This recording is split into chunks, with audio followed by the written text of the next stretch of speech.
10वें अध्याय का अब महात्म सुनिए। भगवान शिव कहते हैं, सुंदरी अब तुम 10वें अध्याय के महात्म की परम पावन कथा सुनो, जो स्वर्ग रूपी दुर्ग के जानने के लिए सुंदर सोपान और प्रभाव की चरम सीमा है।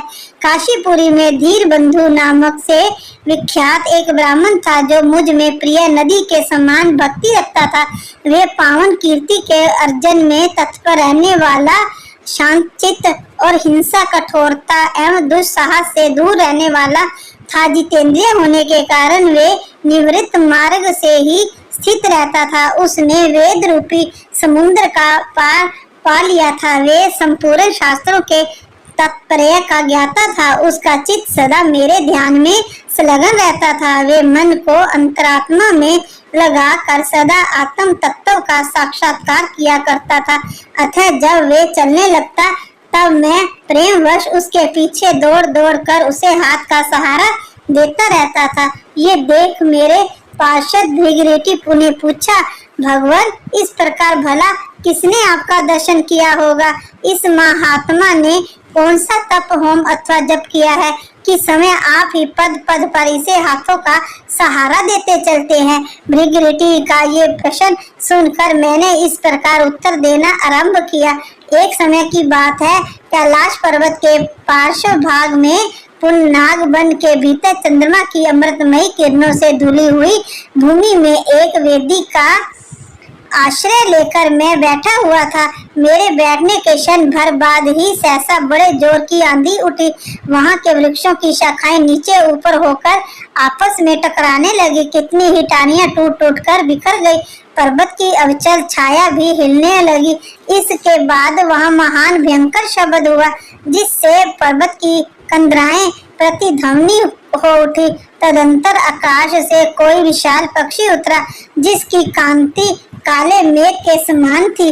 वे कज्जल की राशि अंधकार के समूह अथवा पंख कटे हुए और काले पर्वत सा जान पड़ता था।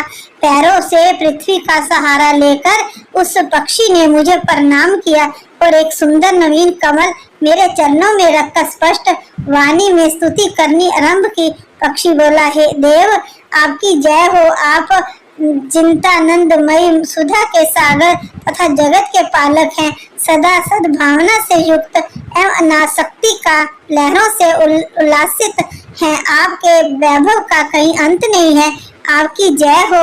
अद्वैत वासना से परिपूर्ण बुद्धि के द्वारा आप त्रिवध मलों से रहित हैं। आप जितेंद्रिय भक्तों के अधीन रहते हैं तथा ध्यान में आपके स्वरूप का साक्षात्कार होता है। आप अधिमाध्य उपाधि से रहित, नित्य मुक्त, निराकार, निराम्य, असीम, अहंकार शून्य, अवर्ण रहित और निर्गुण हैं। आपके चरण कमल शरणागत भक्तों की रक्षा करने में प्रवीण हैं। अपने भयंकर ललाट रूपी महासर्प की विश्व ज्वाला से अपने कामदेव को भस्म कर दिया है। आपकी जय हो। आप प्रत्यक्ष आदि प्रमाणों से दूर होते हुए भी परमान्य स्वरूप हैं। आपको बार बार नमस्कार है। चैतन्य के स्वामी तथा त्रिभुवन रूप धारी आपको प्रणाम है। मैं श्रेष्ठ योगियों द्वारा चुंबित आपके उन चरण कमलों की वंदना करता हूँ, जो अपार भव पाप के समुद्र से पार उतरने के अद्भुत शक्तिशाली हैं। महादेव साक्षात बृहस्पति भी आपकी स्तुति करने की धृष्टता नहीं कर सकते।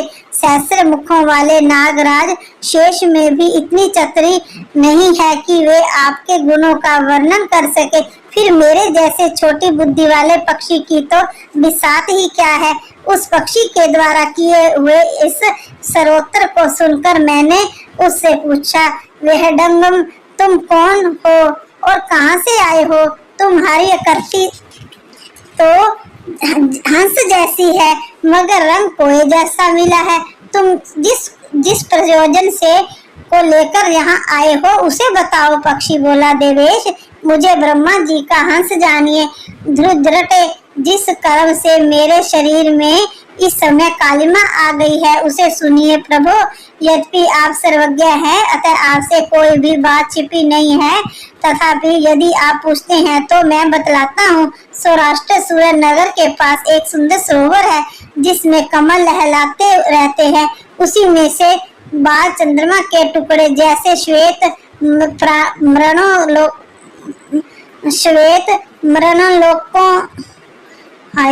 मरना लोक के ग्रास लेकर मैं बड़ी तीव्र गति से आकाश में उड़ रहा था। उड़ते उड़ते सहसा वहां से पृथ्वी पर गिर पड़ा। जब होश में आया और अपने गिरने का कोई कारण न देख सका तो मन ही मन सोचने लगा, ओहो, ये मुझ पर क्या आ पड़ा। आज मेरा पतन कैसे हो गया। पके हुए कपूर के समान मेरे शरीर में ये कालिमा कैसे आ गई। इस प्रकार विस्मित होकर मैं अभी विचार ही कर रहा था कि उस पोखरे के कमलों में से मुझे एक ऐसी वाणी सुनाई दी, हंस उठो, मैं तुम्हारे गिरने और काले होने का कारण बताती हूँ।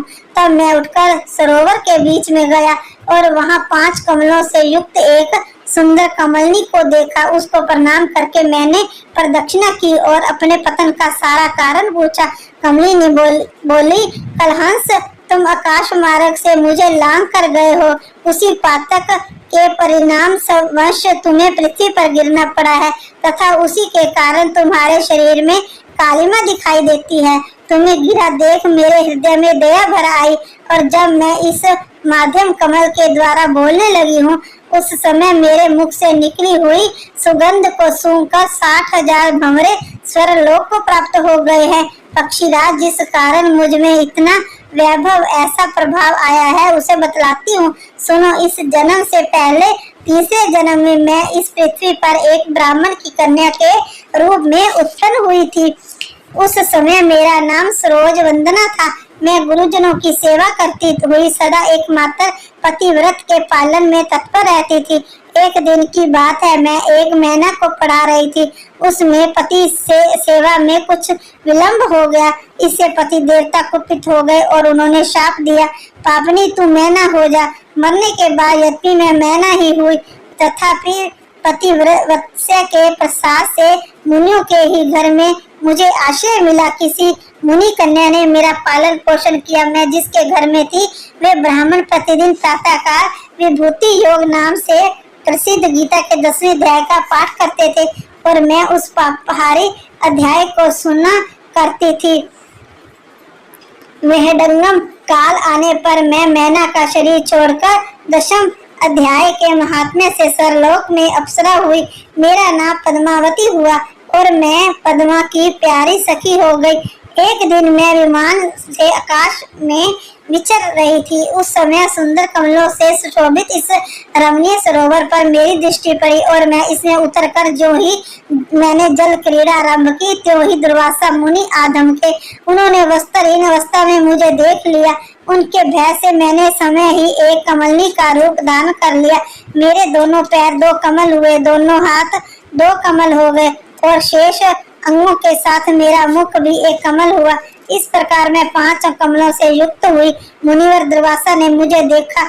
उनके नेत्र क्रोधित अग्नि से जल रहे थे। वे बोले, पापनी, तू इसी रूप में 100 वर्ष तक पड़ी रह।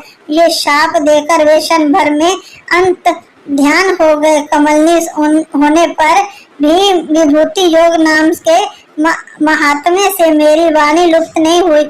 मुझे लागने मात्र के अपराध से तुम पृथ्वी पर गिरे हो।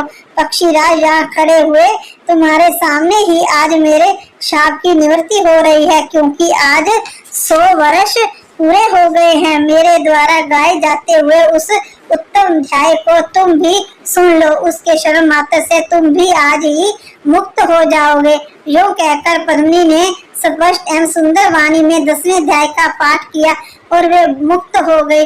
उसे सुनने के बाद उसी के दिए हुए इस उत्तम कमल को लाकर मैंने आपको अर्पण किया है। इतनी कथा सुनाकर उस पक्षी ने अपना शरीर त्याग दिया। ये एक अद्भुत सी घटना हुई। वही पक्षी अब 10वें अध्याय के प्रभाव से ब्राह्मण कुल में उत्पन्न हुआ है। जन्म से ही अभ्यास होने के कारण शैशवावस्था से ही उसके मुख से सदा गीता के 10वें अध्याय का उच्चारण हुआ करता है। 10वें अध्याय के अर्थ चिंतन का ये परिणाम हुआ कि ये सब भूतों में स्थित शंख चक्रधारी भगवान विष्णु का सदा ही दर्शन करता रहता है। इसकी स्नेहपूर्ण दृष्टि जब कभी किसी देहधारी के शरीर पर पड़ जाती है तब वे चाहे शराबी और ब्रह्म हत्यारा ही क्यों ना हो, मुक्त हो जाता है तथा पूर्व जन्म में अभ्यास किए हुए 10वें अध्याय के महात्म से इसको दुर्लभ तत्व ज्ञान प्राप्त है तथा इसने जीवन मुक्ति भी पा ली है। अतः जब ये रास्ता चलने लगता है तो मैं इसे हाथ का सहारा दिए रहता हूँ। भृगुरीटे, ये सब 10वें अध्याय की ही महिमा है। पार्वती, इस प्रकार मैंने भृगुरीटी के सामने जो पापनाशक कथा कही थी वही यहाँ तुमसे भी कही है। नर हो या नारी अथवा कोई भी क्यों ना हो, इस 10वें अध्याय के श्रवण मात्र से उसे सब आश्रमों के पालन का फल प्राप्त होता है। ओम जय भगवते वासुदेवाय। हरे कृष्णा हरे राम हरे राम। परमात्मा के साथ योग लगाएं अगर आपने इसे पसंद किया। अगर ये अनमोल ज्ञान जो परमात्मा के द्वारा दिया गया अच्छा लगा तो ऐसे और वीडियो को सुनने के लिए हमारे चैनल को सब्सक्राइब करें। आपने क्या सीखा कमेंट बॉक्स में अपनी राय दे। जय कृष्ण जय राधे।